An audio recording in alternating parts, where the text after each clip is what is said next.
todo mundo. Bom dia, tia. Espero que vocês tenham tido um fim de semana abençoado, estejam começando a semana bem, que o Senhor fale os nossos corações, não só na oração, mas com estudo, e que essa possa ser uma semana que a gente conheça mais o Senhor. E nós... Hoje aconteceu aquelas reviravoltas do Senhor, né? Que quando a gente aqui sabe que na live, quando a gente tenta fazer as coisas da nossa maneira, aí o Senhor vai pegar a gente, volta, fala, agora faz da minha.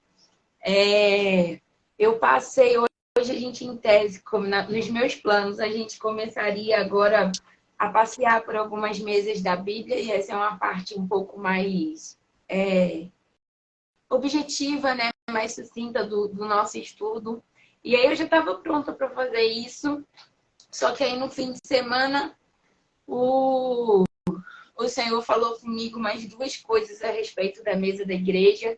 E aí eu falei para ele, Deus, mas eu já até passei para outra, eu já passei para a mesa da sabedoria, eu já passei da mesa da igreja. A gente falou, né, sobre a questão de não fazer as coisas de maneira superficial, de considerar as coisas com profundidade, não ser só o ritual, e da gente se dedicar a ter boa reputação e bom testemunho para os de fora, continuar puxando a cadeira da mesa do Pai para eles. E aí ele falou, mas faltam essas duas coisas. E aí eu falei, por que o senhor não falou para mim enquanto eu estava falando na mesa da igreja? Deixou eu passar. E aí ele falou, porque você sabe que você passou correndo por essa mesa. E aí, é verdade, eu sondei meu coração, eu não perguntei para o Senhor se tinha acabado, porque eu estava preocupada de a gente já de estar sendo cansativo para vocês de alguma maneira, pela quantidade de dias, e eu já fiz isso outra vez, né? Vocês sabem. E aí o Senhor falou, você te fez de novo. E aí você não me perguntou, então eu deixei você fazer do jeito que você estava fazendo, mas você não vai continuar sem falar isso. Eu falei, então, sim, Senhor. Então hoje, antes de a gente passar para a minha agenda, que tinha hoje, antes da gente passar para o que eu tinha planejado para hoje, a gente vai fazer como é a agenda de Deus.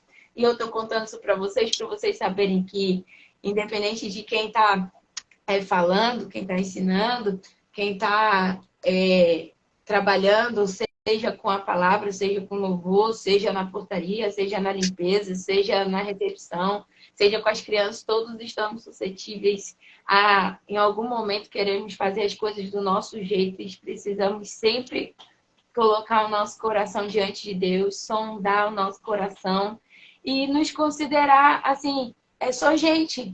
Aconteceu, gente, vamos voltar. Porque às vezes a gente fica, não, eu não errei, eu não fiz isso, eu não fiz aquilo, querendo colocar em nós uma capa que é do Senhor e não nossa. Então vamos sempre voltar quando a gente fizer alguma coisa que não é da maneira de Deus, mas da nossa, a gente volta e se corrige. Amém? Então vamos lá hoje. E eu tô vendo aqui que eu tô com fone, mas eu não pluguei o fone. Então eu vou botar aqui para ver se dá certo. Diz aí, tia, se vocês estão ouvindo bem, se ficou tudo ok. Porque da última vez que eu não botei o fone, deu problema no áudio. Aí me dá um ok se tá me ouvindo. Tá, então tá. Então vou continuando. Se o pessoal sinalizar alguma coisa, você me avisa, tá, tia? Por favor. Então vamos. Vamos fazer a declaração da nossa Bíblia, da nossa Palavra de Deus, que a gente está fazendo todos os dias. Eu espero que no sábado e no domingo vocês estejam fazendo também, mesmo a gente não estando fazendo aqui na live. Vamos lá? Essa é a minha Bíblia. Eu sou o que ela diz que eu sou. Eu tenho o que ela diz que eu tenho. E eu posso fazer o que ela diz que eu posso fazer. Hoje eu serei transformada pela sempre viva e incorruptível Palavra de Deus. No nome de Jesus. Amém. Amém. Glória a Deus. O pessoal sinalizou aí, tia? Está tudo bem? Posso continuar? Pode. Porque eu não estou vendo os comentários. Então tá bom. Tudo bem. Tá bom, então. Graças a Deus. Vamos lá, então, voltar para essa mesa da igreja. porque depois, se eu deixar de falar, vai vir sobre mim. E aqueles que ensinam são corrigidos com maior rigor e eu não estou podendo lidar com isso, tá bom? Nós falamos desses dois pontos a respeito da mesa da igreja. Óbvio que a gente esmiuçou mais, detalhou mais, mas os dois pontos principais era sobre a gente ter cuidado uns com os outros e também profundidade no que estávamos fazendo. Não termos consciência do corpo de Cristo, tanto fora quanto dentro. E faltaram duas coisas, que foi, na mesa da igreja, tem a intercessão e a adoração. E são duas coisas que não são qualquer coisa, né? Que eu não podia deixar de falar. Como a gente em outra live já tinha falado sobre a intercessão e a adoração, lá no estudo sobre a oração, eu foquei muito nesses dois pontos que, digamos assim, era novidade aqui, entre aspas, né? No estudo. Só que se o Senhor disse que é para falar agora, a gente vai falar agora. Amém? Nós vamos fazer isso como? Nós vamos lendo alguns versículos, porque cada vez mais eu tenho aprendido com Deus que não é sobre o que eu tenho para dizer, é sobre o que a palavra diz. E isso em qualquer coisa, em qualquer conversa, em qualquer reunião, em qualquer discussão, qualquer debate, é sobre o que a palavra diz. Então nós vamos ler alguns versículos que o Senhor me deu, foi Ele que me deu, Ele foi me falando e eu fui anotando. E a gente vai comentando um pouco sobre essa questão da intercessão. Tá bom? Lembrando que quando a gente falou sobre oração, se você não estava aqui no estudo de oração, tá lá no canal de Tia Vana, o estudo sobre os tipos de oração. Mas eu não vou focar hoje no que é a intercessão em si, até porque a gente já falou bastante sobre esse assunto. Mas sobre a importância da gente olhar para a intercessão. A importância da gente olhar para o outro na mesa da igreja. A importância para a gente se colocar nesse lugar do outro. E não só como a gente fala, eu vou ter empatia por fulano, por isso, não. Mas com aquele amor que a gente está estudando o tempo todo aqui, tá bom? O amor de 1 Coríntios 13. Não é simplesmente, eu ouvi você, eu entendo. Porque o Senhor não consola a gente só com a mão no ombro, nem com a mão na cabeça, nem dizendo que entende a gente. Ele consola a gente transformando a nossa dor.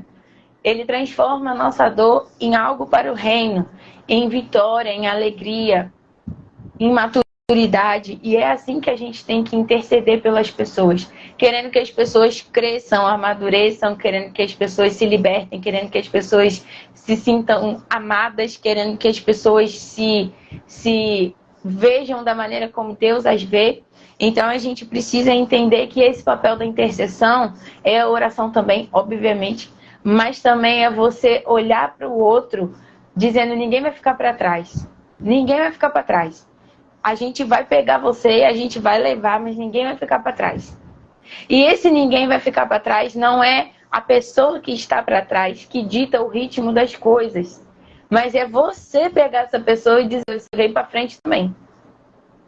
Porque às vezes a gente acaba colocando assim: ora por mim, oro. E acabou. A oração do justo pode muito em seus efeitos, obviamente. Mas existem atitudes da intercessão que a gente precisa considerar na mesa de Cristo. E depois a gente, se Deus quiser, vai falar um ponto específico da adoração. A gente também já falou sobre a adoração, tanto na mordomia quanto na oração. Mas hoje eu queria trazer para vocês um ponto específico que o Senhor me falou. Então vamos começar a ler Tiago 5, versículo 16. Se você tiver com a sua Bíblia, abra, por favor. Se você não tiver, anote. Como eu falei para vocês, é importante que a gente medite no que está sendo dito aqui, porque se a gente só lê e não pratica, é como um homem que acabou de se olhar no espelho, virou para trás e logo se esqueceu da sua aparência. É como alguém que construiu a sua casa sobre a areia e não sobre a rocha. Então anotem para que a gente internalize e pratique, como vocês mesmos têm dito, tá bom? Vamos lá, Tiago 5, 16. Portanto, confessem seus pecados uns aos outros e orem uns pelos outros para serem curados. A oração de um justo tem grande poder e produz grandes resultados. Na versão que a gente conhece, pode muito em seus efeitos. O que eu queria trazer aqui? a gente não confessa mais os nossos pecados uns aos outros. Porque as pessoas, como a gente já tem visto, eu estou falando as pessoas da igreja e me coloco nisso, as pessoas estão esquecendo tanto de como se portar, de como são os princípios, de como o Senhor falou. A gente está andando tanto na superficialidade como igreja, muitas vezes, óbvio que eu estou generalizando, né, gente? Não é todo mundo que está assim.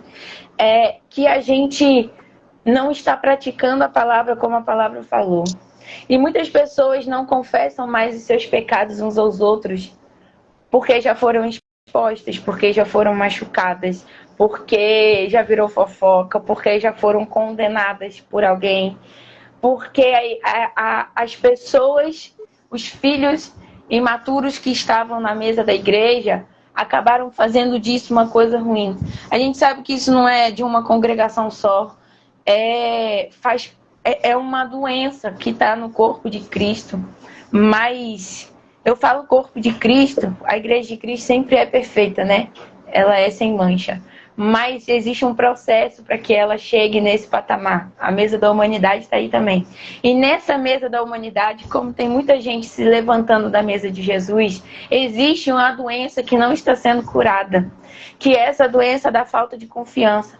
Muitas pessoas, por serem julgadas, condenadas, expostas, envergonhadas, terem sido frustradas com a confiança, deixaram de confessar os seus pecados uns aos outros para os irmãos que estão em comunhão na igreja.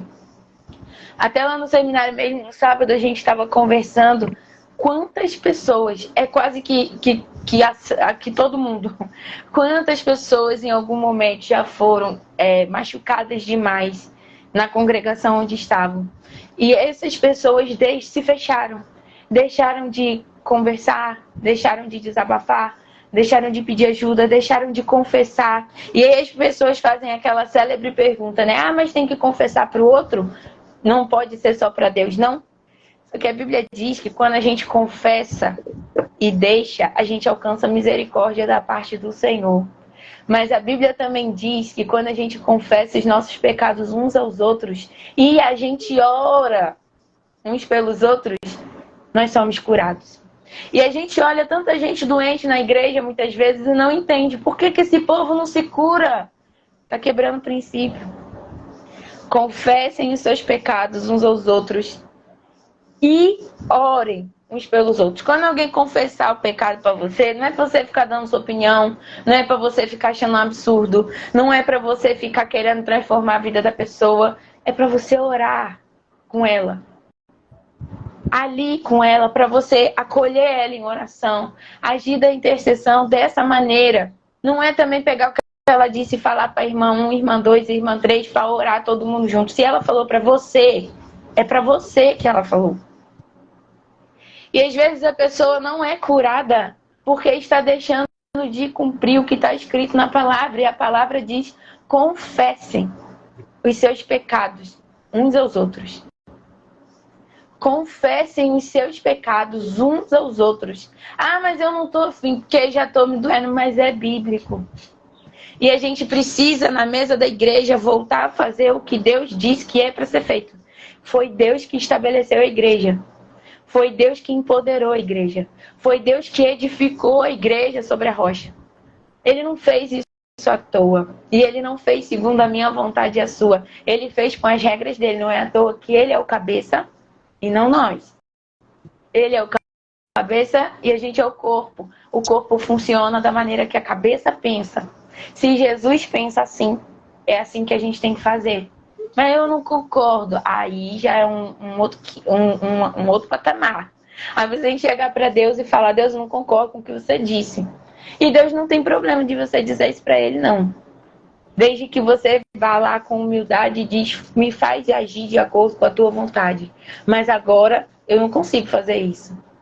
Mas o que importa é que você esteja caminhando na direção ali do que o Senhor falou. A Bíblia falou que porque não tem gente discernindo o corpo de Cristo, a gente já leu isso, tem muitos entre nós fracos, doentes, muitos que dormem. Nesse contexto de Tiago 5, se você olhar uns versículos acima, está falando sobre a oração da fé que curará o enfermo. Aí está falando, né, que é para chamar os presbíteros da igreja, para que venham e orem sobre ele e unjam com óleo em nome do Senhor. Aí no versículo 15 diz, essa oração de fé curará o enfermo. O Senhor o reestabelecerá. E se cometeu algum pecado, olha aqui, e se cometeu algum pecado, será curado? Não, será perdoado. Como é que vem a cura do pecado? No 16. Portanto, confessem seus pecados uns aos outros e orem uns pelos outros para serem curados. A gente está preocupado só com a parte do perdão. Mas depois do perdão do Senhor, precisa vir a cura sobre nós. E o pecado, ele machuca, ele faz ferida. A gente precisa voltar a reconstruir essa confiança uns nos outros. E ele fala, Nath, você não sabe como é que eu já fui machucada. Eu também já fui. Já fui machucada, já fui caluniada, já inventaram muita mentira sobre mim, já fui julgada injustamente, mas nem por isso eu deixei de procurar no corpo de Cristo as conexões certas que o Senhor tem para mim. Nem por isso eu deixei de crer na igreja que foi o Senhor que estabeleceu. Não estou falando isso por minha causa, eu não deixei porque em oração eu pedi ao Senhor para não endurecer o meu coração em relação à casa dele. Então, se você hoje está machucado, se você já foi machucado, se você já se sentiu exposto, se você já se sentiu condenado, se sua vida já virou fofoca na igreja de alguma maneira, por causa de alguns filhos imaturos que ainda estão caminhando para o amadurecimento, se isso já aconteceu com você, peça ao Senhor que te ajude e insista. Porque às vezes a gente só orar não funciona com totalidade, porque a Bíblia já disse o princípio que precisa ser cumprido. Então a gente ora para o Senhor nos capacitar a cumprir o princípio. Ora, jejua, anda na direção do princípio que Deus ensinou. E, consequentemente, o que Deus disse vai acontecer. Nós precisamos lembrar dessa outra parte. Nós precisamos lembrar, e se o Senhor fez questão de que isso fosse dito, é porque Ele sabe do coração dos seus filhos. Não só o perdão de Deus, não só a cura da enfermidade, mas a cura que vem do pecado. Confessem os seus pecados e orem. Não é só confessar. Confessem e orem uns pelos outros para serem curados. Você não precisa fazer isso na frente da igreja para todo mundo ouvir. Você pode escolher as conexões que o Senhor te der na igreja. Obviamente, peça direção, procure uma pessoa madura, que tenha entendimento. Porque se você desabafar só com seu amigo que está do seu lado, que passa a mão na sua cabeça, nem sempre ele vai te salvar da perdição.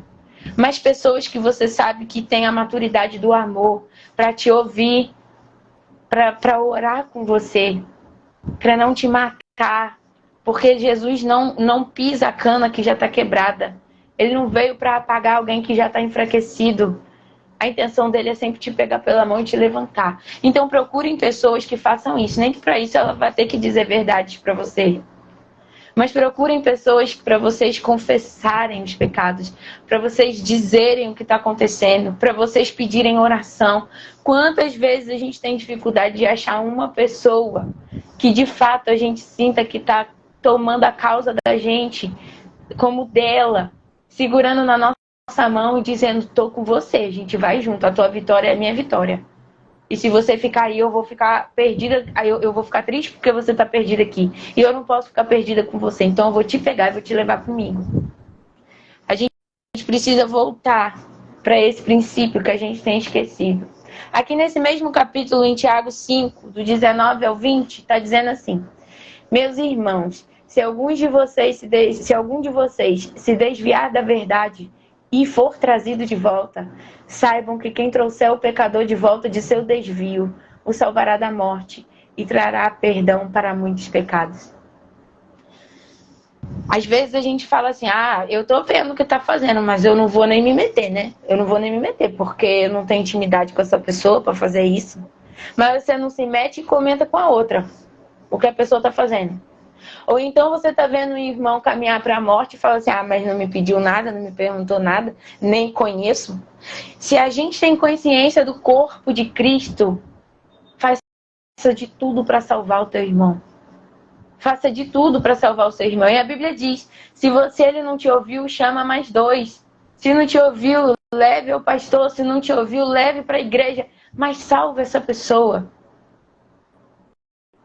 A gente precisa também romper com essa ideia de tipo, não tenho nada com isso. Não foi comigo, não falou, nem tenho tanta intimidade assim.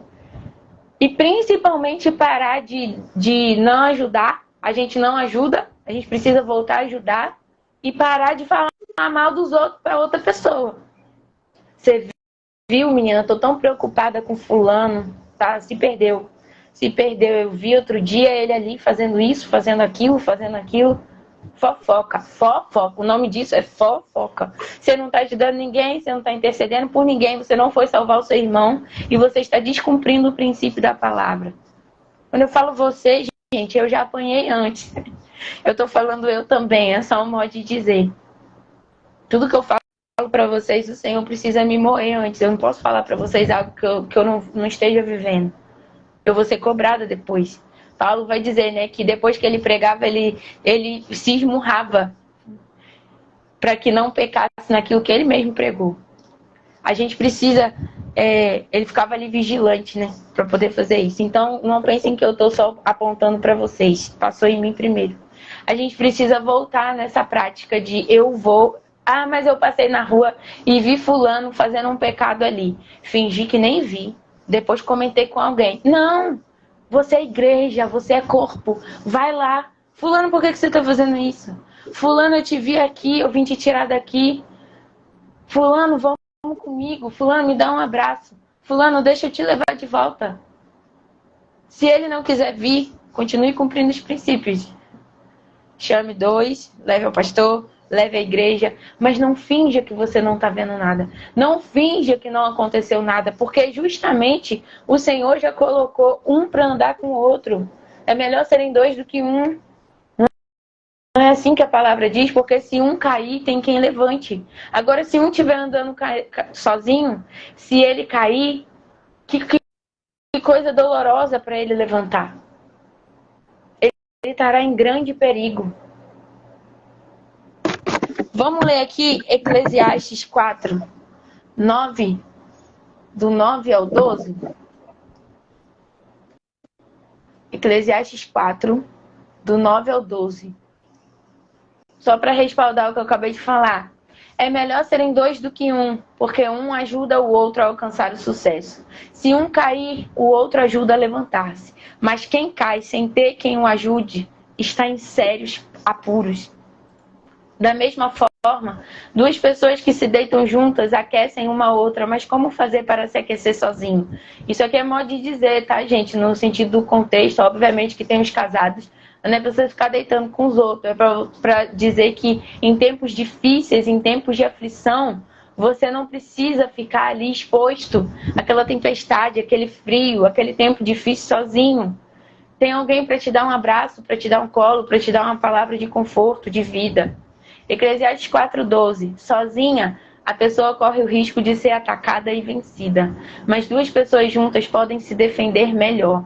Se houver três, melhor ainda. Pois uma corda trançada com 3 fios não arrebenta facilmente. Às vezes a gente tem dificuldade de contar em uma mão quem são aqueles amigos para quem a gente pode ligar a qualquer hora. Mas Jesus estabeleceu um corpo ligado pelo elo perfeito, que é o amor, para que você tenha gente para quem ligar e quem chamar. E eu estou falando isso para vocês de causa própria. O que acontece? Aqui tem 2 vertentes. Ou a pessoa se isola por completo. Tipo assim, eu não quero saber de ninguém, não quero fazer ninguém, eu me viro sozinho, sou eu e meu Deus, eu não quero me machucar mais, eu sei o que está acontecendo, é o meu relacionamento com meu Deus, não se mete, ninguém fala, ninguém faz nada. Essa pessoa está mais em apuros ainda. E tem a outra pessoa, e essa outra pessoa era eu, que ela sai desse convívio do corpo porque ela alcançou 1 ou 2 pessoas que já pegou para ela. Tipo assim, não, eu não preciso de... Um exemplo, tá, tia? Eu não preciso de tia Havana, eu não preciso de tia Teté, eu não preciso de Thaís, eu não preciso de tia Shirley, porque eu já tenho essa e essa pessoa. E fui eu que selecionei. Então, essa e essa pessoa vão suprir tudo que eu preciso em relação às pessoas. E o corpo de Cristo? Ah, tô lá, vou lá, adoro, convivo, dou sorriso, sou ali a pessoa que socializa, depois eu vou para casa. E não é sobre esse o conceito, não é sobre isso o conceito, o princípio que a palavra está dizendo. Nós temos que entender que nós temos pessoas específicas, conexões específicas para tempos, estações e situações específicas na nossa vida. Às vezes a sua mãe não te consola como uma amiga vai fazer. Às vezes a sua outra amiga não vai falar para você o que está dentro de uma tia. Às vezes o seu marido ou a sua esposa, lógico, tem que ser o melhor amigo, a melhor amiga, mas às vezes ele não vai conseguir te compreender de uma maneira que uma mulher experiente te entenderia. Ou um homem com testemunho de vida te entenderia. A gente precisa parar de selecionar assim, são só essas aqui, fechei meu círculo, acabou. Agora eu vou viver minha vida. Eu, fulano e fulano, acabou, ponto. Não é assim que o Senhor estabeleceu pra gente. Quanto mais gente de confiança, quanto mais gente no seu círculo de intimidade, vai ser mais gente afiando você. Mas vai ser mais gente para te levantar. Vai ser mais gente para você levantar também. Às vezes você não desiste de alguma coisa só porque tem alguém olhando para você. E não é por vaidade, é porque você diz assim, isso não é só sobre mim. Isso é sobre essa pessoa que está andando comigo também. Se eu largar essa corda aqui, ela cai. E vice-versa. E a visão de reino começa a ser construída à medida que a gente vive a visão do reino. Como que eu vou entender o reino de perfeita unidade se eu já decidi que essas duas pessoas me bastam, fechei meu círculo de amizade e acabou? Ou pior, eu não achei nem duas pessoas, eu achei que eu e Deus sou maioria, né? Isso que o povo fala. Você e Deus é maioria, ponto, acabou. Você e Deus é você e Deus. Você e Deus é a maioria contra o inimigo. Mas você, sendo parte da igreja, com Deus, é a maioria contra o inimigo. A gente precisa voltar a essas conexões de maneira saudável, de maneira verdadeira. A gente precisa entender, por mais que a gente tente se isolar, como eu falei, vocês já me conheceram de perto. Eu, por muito tempo, fiz isso. Por mais que a gente tente se isolar, e não é se isolar socialmente, consigo conversar bem, é se isolar para não se abrir, para não colocar para alguém o que está acontecendo dentro de você, achando que você resolve só você e Deus. Quanto mais a gente fizer isso, mais a gente está indo de encontro à palavra de Deus. Tem horas que vai ser só você e Deus. Tem horas que é você e Deus. Mas tem horas. Não é a vida toda. Não é o tempo todo. Deus não instituiu a igreja à toa.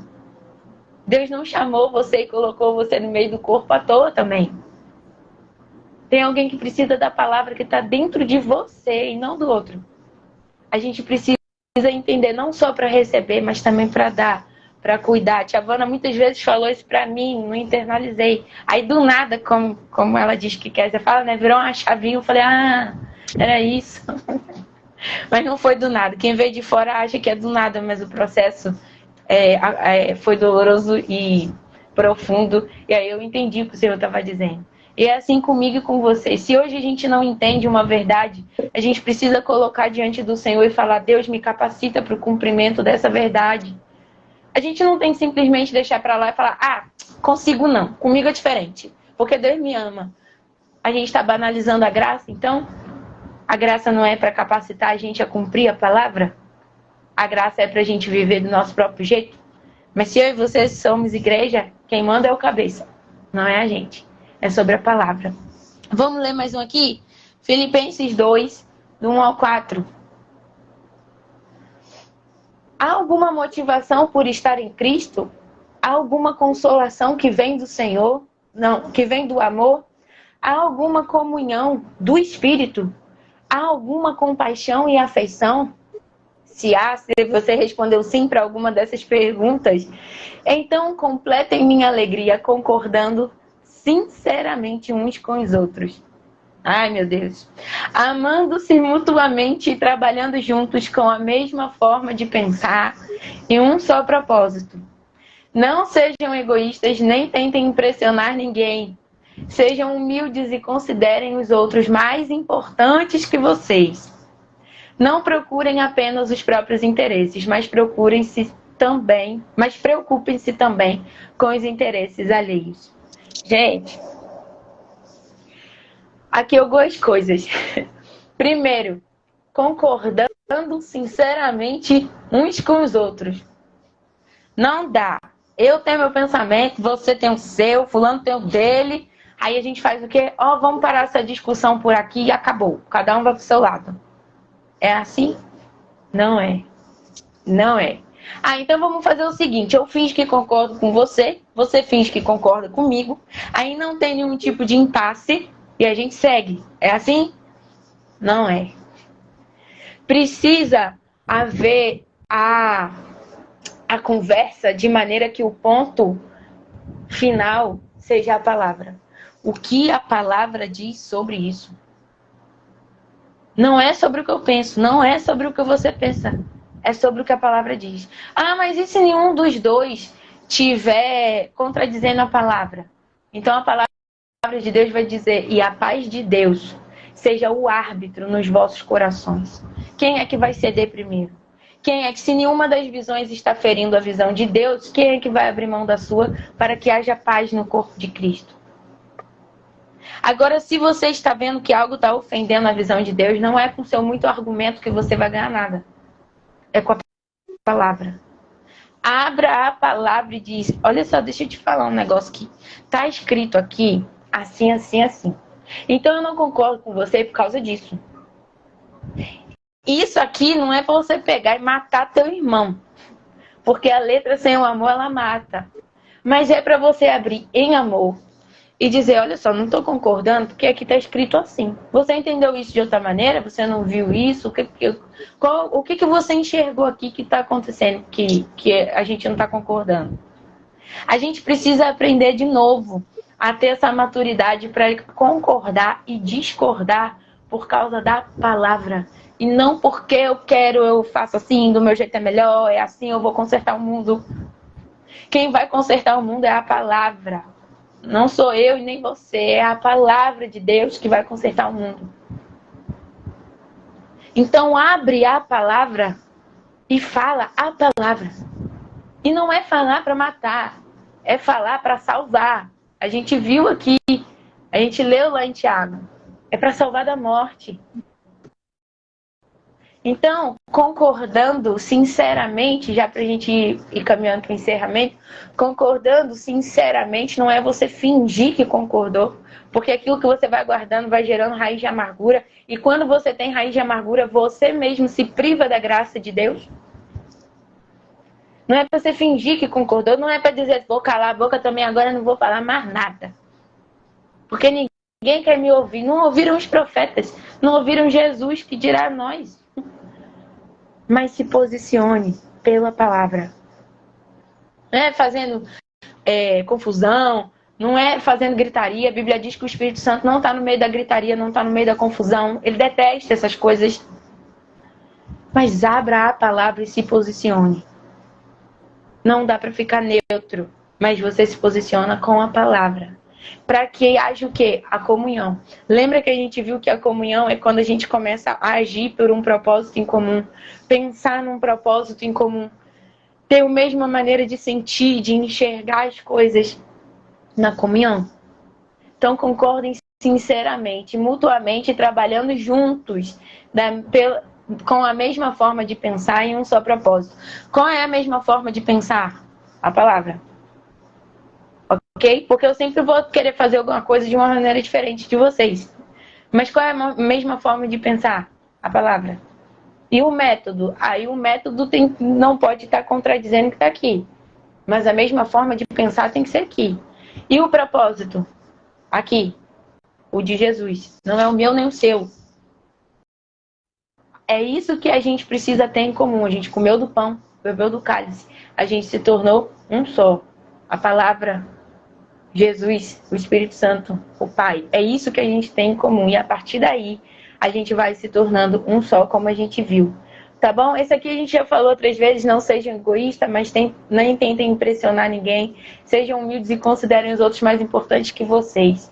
É mais fácil a gente considerar alguém que realmente já caminhou mais superior do que nós. Alguém que tem mais experiência de vida, alguém que estudou mais, alguém que tem um cargo maior do que o meu, tanto na igreja quanto no trabalho. Estou falando assim de uma maneira que eu humanamente consiga identificar alguma coisa que torne essa pessoa superior a mim. Mas e quando uma criança é usada por Deus para falar com vocês? E quando alguém que chegou na igreja depois de você é usado por Deus para te confrontar de alguma maneira? Você está considerando essa pessoa superior a você? Ou seja, você está se levantando da mesa para servir essa pessoa? Porque humanamente a gente enxergando é mais fácil. Mas e quando a gente olha e fala, essa daí não tem perfil para isso não. Não tem jeito para isso não. Não faz isso direito como fulano. Será que a gente está considerando aquela pessoa superior a nós? Porque isso fala sobre não julgar a pessoa. Isso fala sobre, olha, você é melhor do que eu. Quem sou eu para falar alguma coisa de você? A menos que você esteja ferindo a palavra. Aí eu vou falar das suas ações, não de você. Você é melhor do que eu. Melhor como? Mais amado, mais querido, mais... Não. Eu é que me levanto para servir você. Eu falo das suas atitudes, mas eu me levanto para te servir. Por quê? Porque eu considero você superior a mim. Quando eu fui batizada com o Espírito Santo, a primeira atitude que eu tive quando eu saí do quarto de oração, eu estava no retiro. A primeira atitude que eu tive não foi falar em línguas, eu falei depois. Não foi falar em línguas, não foi ficar chorando muito fora, né? Eu já tinha chorado ali no momento com Deus. Foi quando eu saí do quarto de oração, a primeira atitude que eu tive foi esbarrar com uma pessoa que na época eu tava ficando com ranço. Eu abracei ela, porque assim, no meu ponto de vista, ela estava errada, obviamente, né? E eu sei. Eu abracei ela, pedi perdão e falei, você é melhor do que eu. E aí depois eu saí, um pessoal ficou olhando, um pessoal que sabia da minha história com essa pessoa, o pessoal no retiro ficou olhando e falou, o que aconteceu? Aí eu falei, eu fui batizada com o Espírito Santo. Na verdade, Deus usou uma outra pessoa para confirmar o que ele tinha me dito lá dentro. Ele falou, você acabou de ser batizada com o Espírito Santo. Porque a primeira manifestação é o amor, é a maturidade, é o servir. A gente fica olhando se a pessoa falou em língua ou não falou, eu já tô acabando mesmo. Amanhã eu vou continuar, se Deus quiser. Às vezes a gente fica olhando se a pessoa falou em língua ou não falou. A língua, a gente já falou, né? É uma ferramenta de edificação, é um direito nosso, a gente deve buscar isso. Mas vê o amor. Porque uma pessoa que foi batizada com o Espírito Santo, ela considera os outros superiores a ela. Ela tá ali para servir, para amar.